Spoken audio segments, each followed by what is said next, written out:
Challenges in action games include obstacles and dangers. Passive obstacles hinder movement. Stationary dangers attack the avatar but does not move, while active dangers attack the avatar while chasing or moving. Waves, group of enemies that spawn during a period of time. The Big Boss, high difficulty enemy that guards the end of a group of themed levels. Wildcard enemies, unique enemies with special behaviors. Monster generators and spawn points, objects that make enemies appear from a specific area but can be destroyed by the player. Action games allow maneuvering an avatar, aiming and shooting, selecting, collecting, manipulating, or modifying objects, and various kinds of fighting moves. Smart bombs refers to powerful but costly actions that clears enemies in the immediate surrounding area of the avatar. Hyperspace escape is a button or other player selectable option that instantly moves the player's avatar to another location in the game world, normally at random. Core mechanics in action games.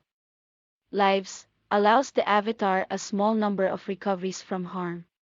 Energy, presented as hit points or health, enemies, hazards, or special actions can deplete this energy but can be replenished using a collectible or a power-up. Power-ups increases an attribute temporarily or permanently. Collectibles, non-essential bonus objects that can unlock secrets or trigger bonus events. Time limit indicates how much time the player has to finish a goal or level. Score keeps track of the player's accomplishments. Many arcade games do not have victory conditions since they get to a point where it is unwinnable, the player can only try to get a higher score. The victory conditions in simple action games tend to be easy to understand and known to the player in advance. For action games with storylines, the designers often change the victory condition as the game progresses. The most commonly used interaction model for action games is the avatar. Subgenres in which the player neither fights nor explores, the avatar model makes less sense.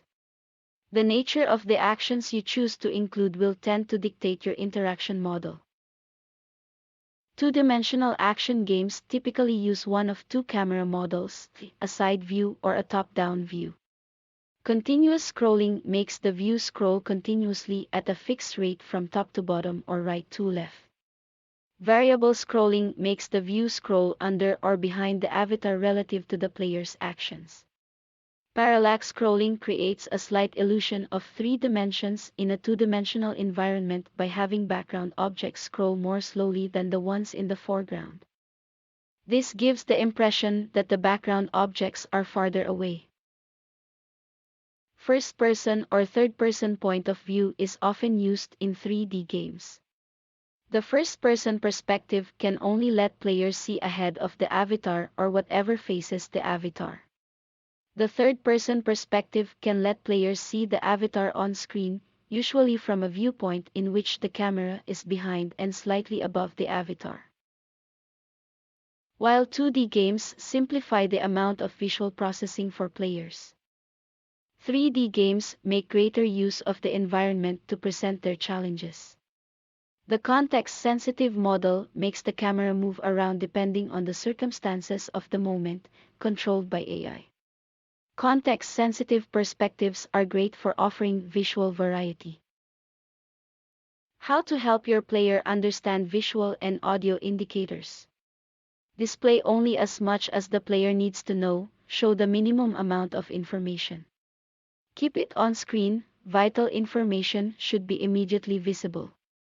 Where possible, use graphical indicators rather than numbers or text. It takes more mental processing power to recognize numbers. Draw attention to critical information, make things blink or flicker.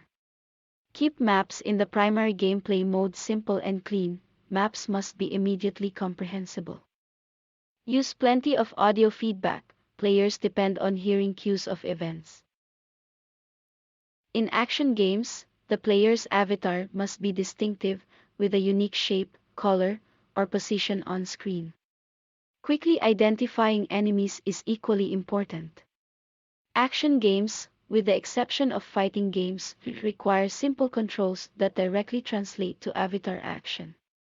The user interface for fighting games presents more difficulty because the commands bear no relation to the actual move executed. Players find them harder to learn and remember. Summary: action games require a lot of skills to play well. Action game subgenres are very diverse and greatly varies with each other.